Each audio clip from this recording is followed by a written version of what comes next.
And why? What are the implications of genetically modified foods? Could they poison our food? Create an environmental disaster? Or are they the key to feeding the world in the 21st century? Horizon, pure science, sheer drama.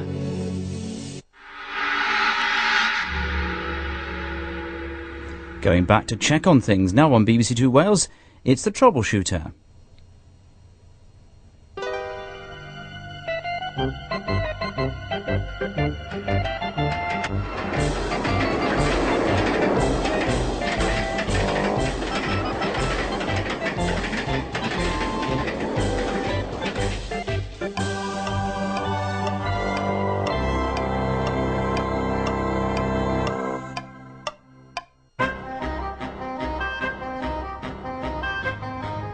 Over 10 years ago, Sir John Harvey-Jones, former boss of ICI and Britain's most famous industrialist, set off to advise businesses around Britain. Of all the programmes I ever made, the one about Morgan attracted the most interest and attention. In 1989, Morgan Motors invited Sir John to help them increase production of their traditional sports car. They weren't keen on his advice. A company that isn't progressing is actually regressing, because the world is moving against you. I think Sir John was very hard on us. I think he looked at us from a financial point of view too strongly. From my point of view, it was a great failure. I totally failed to persuade them of the need for change, to such a degree that they actually put out a press release saying how wrong I got it. Another company Sir John advised was Triang, once the biggest toy manufacturer in the world. Boss Sidney Orchant also received tough home truths from Sir John. The plant is old, the plant is non-competitive, the layout is... Sir John, plant is old. You use the word non-competitive. Against the most modern plant in the world? Come off it, sir. No, I don't agree with you, Sir John. No. He was very outspoken, very pushy, and I find him a hard bugger. Here was somebody who was now telling me how I should go about my business. That didn't please me. In my time in business, I've learned you have to keep changing. You've got to have innovation. But resistance to change is the most human characteristic. Now, 10 years on, both Sidney Orchant and the Morgans are embarking on new projects, and Sir John is returning to advise them again.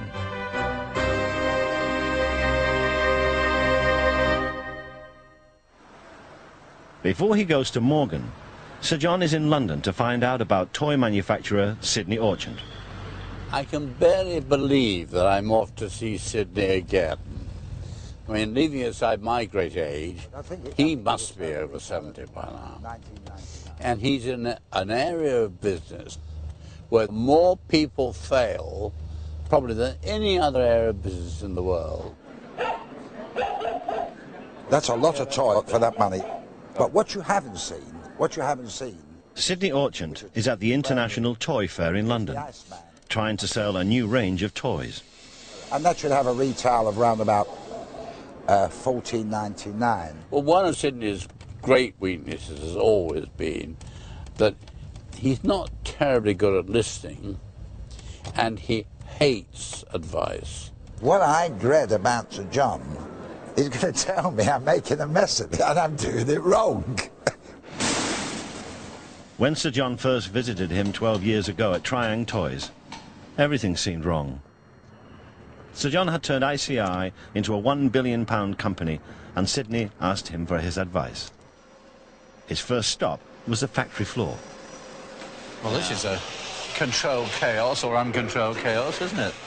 How the hell did Controlled chaos. Very controlled. He also wanted to see how the company was being managed. But who's optimising the profit out of the factory then? Probably our sales department. Bet they're not. Andrew Rycroft did a big... I bet they're not. Hey, Andrew, how are you... Management accounting. Management accountants we've got... I bet they aren't either. All they're doing is finding out what you've done. Sir John had a tough message for Sidney. production and management needed to improve drastically if Triang was to survive. You have ambitions to be much bigger, and I would like to see Triang much bigger. But if you're going to do that, Sidney, then the management and the management style are going to have to move up. Look, no, we're good. No, Sir John. Okay, so as far as you're concerned, we are good. Well, what we do, we are good. We stayed in business. We are making respectable profits now. Sidney, so we can't be bad. Nobody's telling you you're bad. What we're talking about is the future of the business. I do not believe that Triang can survive indefinitely on the factory as it is at the present moment.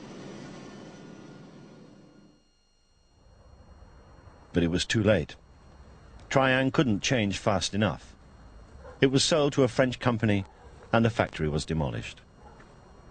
Sidney stayed in the toy business and bought a company from the receivers called Sunny Smile. The Jeep with a firing gun. I kept in touch with Sidney. And last time I was with him, he bought a tiny company making rattles. So I'm very curious to see where he is now. Everybody gets... You're not still standing here, honestly. Well, I must say to you, I'm delighted to see you. Are you still manufacturing?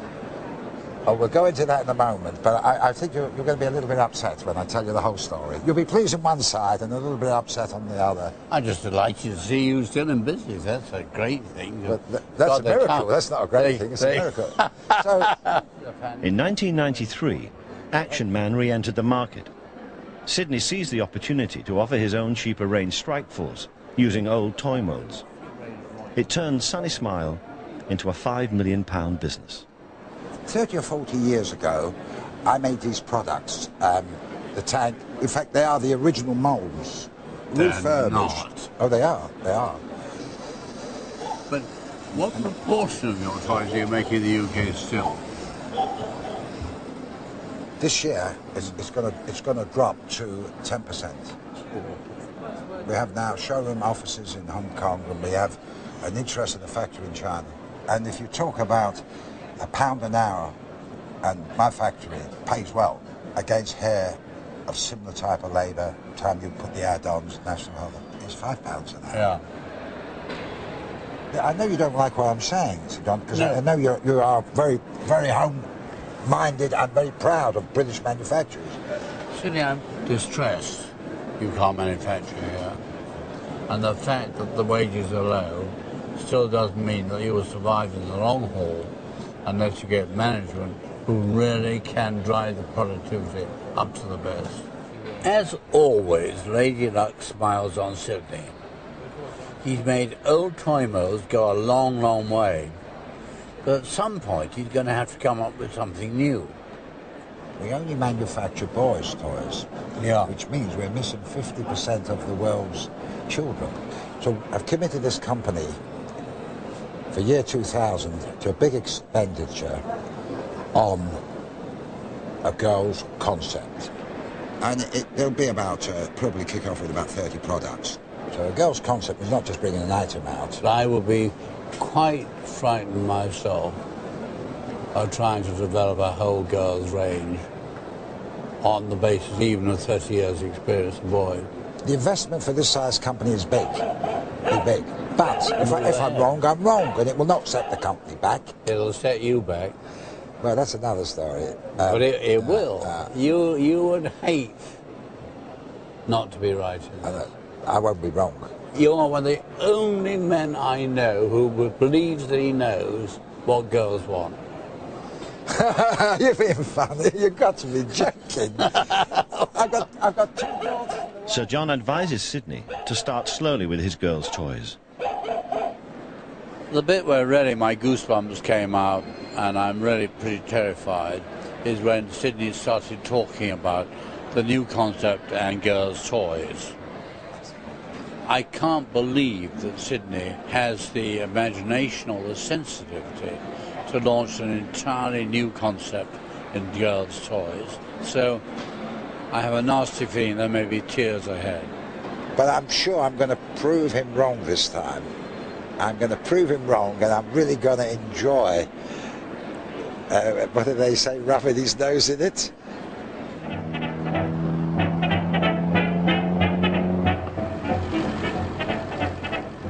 In 1989, Morgan Motors could make only 9 cars a week.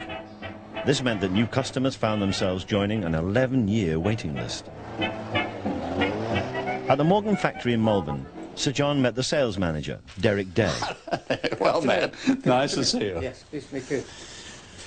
Well, you're the guy I've always wanted to meet, the non-sales manager. That's true, yes, yes. The cars, for all practical purposes, sell themselves, don't they? I mean, they do, they do. I mean, my job, well, mine and the rest I mean, you're of the really a rationer of cars. Well, yes, if you'd like to put it that way, yes. It's demand against production, and, you know... No, but I mean, you know, production is something you can do things about.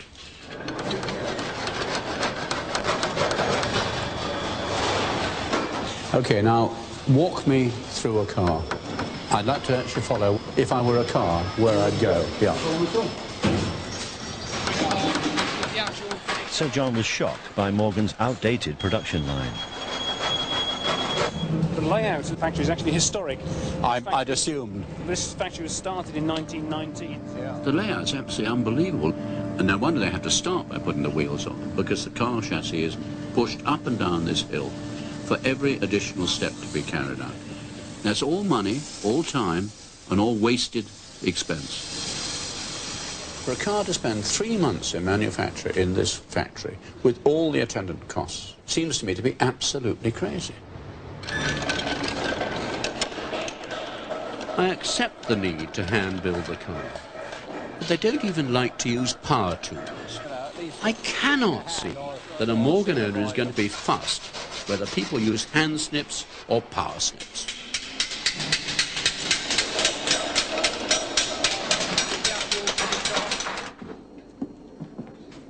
Sir John went to deliver his verdict to Charles Morgan and his father, Peter.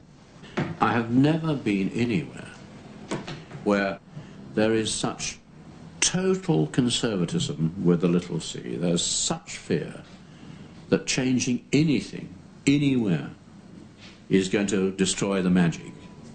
Any change is going to be a hell of a battle. Therefore, you may as well go for more radical change, because you only get shot once. Yes, we all are conservative, and my workers are too. There's no doubt about it, because change comes very, very hard indeed. I also thought it would be pretty easy for them to increase the prices and to be more profitable. But Peter and Charles Morgan had lower ambitions for the business, and my advice was pretty unpopular. You would like to think that all your customers are magnificent people, but when one of them then sells his order on for £1,000, £2,000, which you see none of, you begin to wonder, well, was he a very nice customer for a Morgan, or was he just a speculator in Morgan car prices? Well, and yes, if so, but you might also... do we want those sort of people? You know, not really. Not Oh, really. come off it. You might also begin to wonder why you don't put your price up.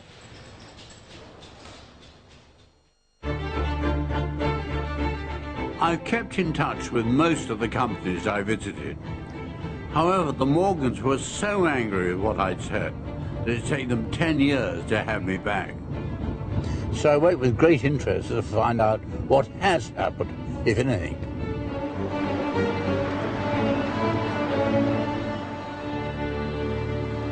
Hello, Charles. Hello. How nice to see you. What a wonderful day, too. Charles Morgan has now taken over from his father as managing director. Right one, though. I'll take you around the factory. I'll talk you through some of the changes. But let's head on off. Okay, great. I must say, I hope we have a better meeting of minds this time than we did last time, anyway. Yes. Charles, this all seems much lighter than when I was here. Have you done something to the buildings as well, or not? Well, we painted. Well, that's revolutionary for a start. No, the main changes are that we now take 17 days on average to build a car when it was 48. That's right. And the other thing is that you'll see half the work in progress that you saw before. So, whereas before you saw nearly 100 cars. Right, yeah. Well, of course, we put it back in the factory. Yeah. So that enabled us to build the water-based paint shop. Yeah. That also enabled us to sort out the layout. This is looking much more like a production line, I must say. We're still pushing the car about, actually, on its wheels. Part of the reason for that was that we just thought, well, cars have wheels, why Well, why create more not? wheels? No, I mean, I never thought that was silly. Well, the only thing I didn't think was good was having to push the bloody thing up the hill. Yes, well, we don't do that anymore. It's all downhill. Well, you solved that problem. A decade ago, the staff were unused to change. You're the foreman, huh? I am, yes. How long have you been working here? 30 years, 31 years. Always on chassis? Yes. My God, you must know your chassis by now. Yes. Have you seen a lot of changes during that time? No, not a great deal at all, no. 10 years later, Sir John catches up with the same foreman. Looking forward to see you again. That's David Day. Wanted to ask you the same question. See any changes around here? An awful lot. My God, you have, haven't you? Is it easier? It's much better, yes. A lot better. But the process makes it so much simpler as well. Yeah. We'll go on, because actually what I do want to show you is how far we've got with the actual bodywork in terms of accuracy. Because that is being laser cut now, and of course we do have this new wing, which is the superplastically formed wing. So, It's all go here. This is actually a local company. They make the whole wing out of one sheet of aluminium. They actually heat it, and then they blow air pressure, and it actually assumes the shape of the front wing of the car. That's remarkable. That's wonderful. So it's a huge. It's the biggest tool they've ever made, actually. It's absolutely. After 10 years, the hand snips have finally gone. But it's still a handmade car. And they're proud of the new technology they've introduced. That's stainless steel, which has been laser cut. So really, all you've got to do, as the skilled sheet metal worker, is give it its shape. Yeah. Give it its outer shape. And we're going to laser cut all the outer panels of the car. Because that was something when we were doing our analysis of what was value added and what wasn't. The customer didn't really mind whether it was cut with a pair of scissors or laser. No, I remember at the time thinking that was... They've cut the body panels with hand tools for years. This is really a great leap into the future. He's getting soft, and I need to have a bloody crane as well. You can't know you're born with a crane. No. Certainly made a difference. I must say, Charles, there's a transformed feeling in the plant. Oh, thank you. No, really, and bloody good. Morgan has finally changed. With the money they've saved, they've invested in their first new car since 1968. They're in the final stages of designing it. It's quite difficult to get some of this big square engine. But it will be a few months before Sir John gets to see it. The hull's got to come off first. It's taken them forever, but they have made a lot of changes. They've even got the waiting list down to 4 years. We had to decide how long we wanted the waiting list to be on average. Yeah. And we've decided about 2 years. We think that's about realistic. That's what I always thought you should aim at. Yeah. Which would mean that we're still not producing enough cars really yet to satisfy that waiting list. So since we were last here, we were doing 420 cars. Yeah. This year we'll do about 580. Yeah. So that's a 38% increase. And I remember you said you thought we ought to double. I think personally, in 3 years' time, we'll be doing about 700. So we won't quite have doubled. With every the actual production numbers have not gone up very much. How they're going to fit in a new model, I can't imagine. Going into the car. Will the new model also be on this line? Yeah, absolutely. Well, I mean, frankly, actually, when you have a new model, you will have a tiger by the tail to some degree, because if the demand is there, you suddenly find you've got a 50-year waiting list again, you'll be in deep doo-dah. Peter Morgan still remembers the fallout from Sir John's original visit. And you were very upset, I know. No, I wasn't. No. Because I walked out. No, let's be honest about this. A lot of things get said, you know. But no, I said to Charles, well, I don't think it'll do us a lot of good, but it certainly won't do us any harm. And the amazing part was that immediately after that programme, the telephone in the sales office kept ringing constantly for 3 months. When I was here. Yeah. It wasn't quite, it might have been intermittent then. In fact, it's so amusing. You're against the kind of delay we had, quite rightly. Yeah. But the very fact of your visit put it up 50%. I'm not surprised the demand went up, because in fact you showed really a hand-built product at a competitive price. You wanted us to put the price up, and I'm bound to agree that I did put the price up a little bit more than I was going to. But, of course, neither of us knew at that time the recession was just around the corner. And in actual fact, I think in hindsight, it would have been a big retrograde step to put the prices up too much. My only point was that with the waiting list growing longer, there was a clear sign you could put the price up.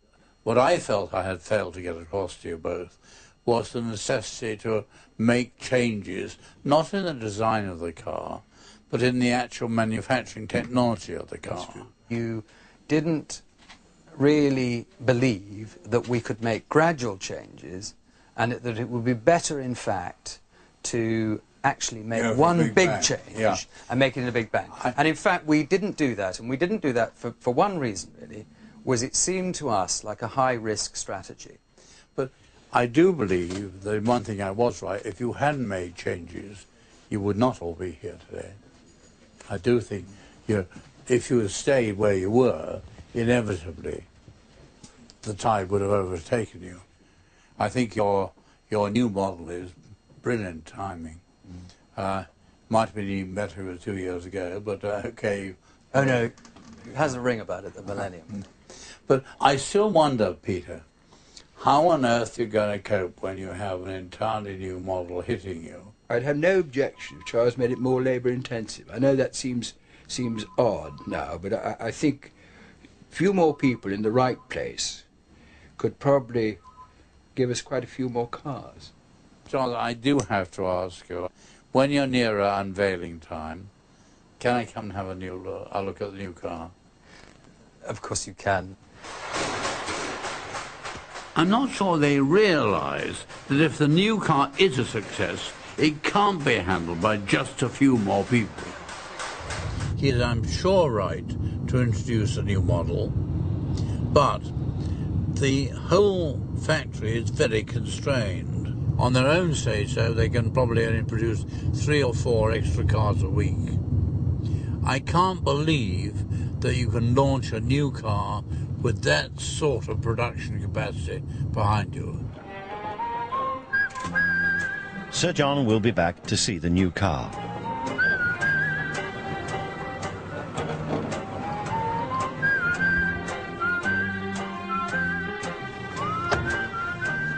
It's 10 months since Sir John advised Sidney that if he was going to move from military toys to a girls' toy range, then he must go slowly. What we have at the moment is this, it's a lady vet in a Jeep. It looks a rather familiar Jeep, if I may say so. I think I remember it with the machine gun up there. Yes, it's we have a military Jeep, but a Jeep is a Jeep. A 4-track is a 4-track. She could put a stethoscope in there when she wants to rest it. That's a prototype ailing sheep, I think it is. What is it suffering from? It looks bloody miserable. It's got a very limp back leg. Yeah, one shorter than the other too. That's right. Yeah, the vet's been at him. We were considering coming out with a full concept, which means we're coming out maybe with 12 to 20 items. Yeah. After careful consideration, and also listening to you to a certain degree, not too much. First time ever. We've decided just to go with one item. Yeah. For year 2000. And that's a one-off. It's the starter to it. If that sells through as we expect it to, we will then go step by step and improve the range. Well, good luck. And I must say that seems a very sensible rate of entry into the market. The only thing that worries me, Sidney, is there are quite a number of other toys in this area now. That's right. We will be probably 40 to 50% cheaper. I'm not giving you just a sales pitch, it's a fact of life. So the thought would never have occurred to me. Sydney has always survived by operating at the bottom end of the market. But I'm relieved that he'd not bet the whole company on this new girl's toy. At the beginning of the year, Sydney still manufactured 10% of his toys in the UK, with the rest made in China. Now he has some bad news for Sir John. It's been a difficult week. I myself have written to my suppliers and telling them that year 2000 we'll not be producing in the UK. We're employing at Triang about 400. Now, the future, we'll actually employ in the UK probably no more than 7 or 8. But the balance has shifted. 8 Brits, 700 Chinese. Hopefully it works. There's no certainties, no guarantees in life, as I'm sure you're aware of. Only guarantee in business is a business will always change. And if you don't change with it, you're dead. When I think that Triang was the world leader in toys, not just the British one, when I think that the Chinese could never have produced these things without us giving them the market, the design, the quality control and so on, I find this makes me feel a bit miserable.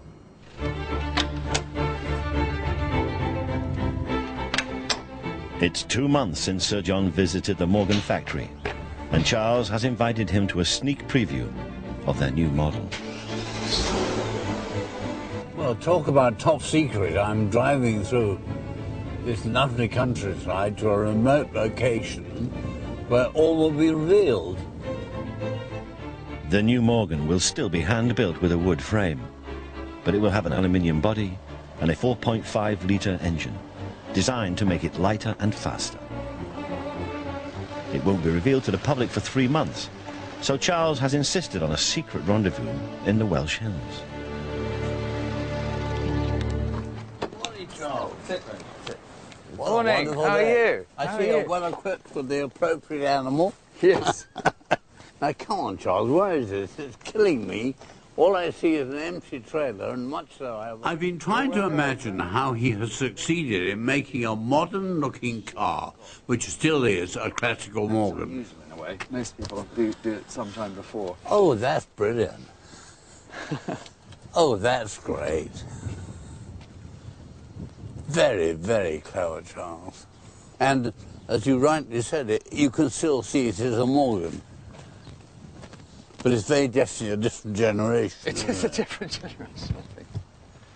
You know, we had to keep that spirit of the 1930s. I mean, as my father, you know, says, you know, the most exciting-looking cars were built in the 1930s. And this car will be easier and quicker to build, will it? This car will definitely be easier to build than the old one. So how many of these could you build a week? We're starting with four cars a week in July. And what could you get up to? Oh, well, that would be telling, but... Well, I think that's jolly exciting, I must say. I do hope it goes well. It goes like an absolute bomb. I didn't have any doubt about that.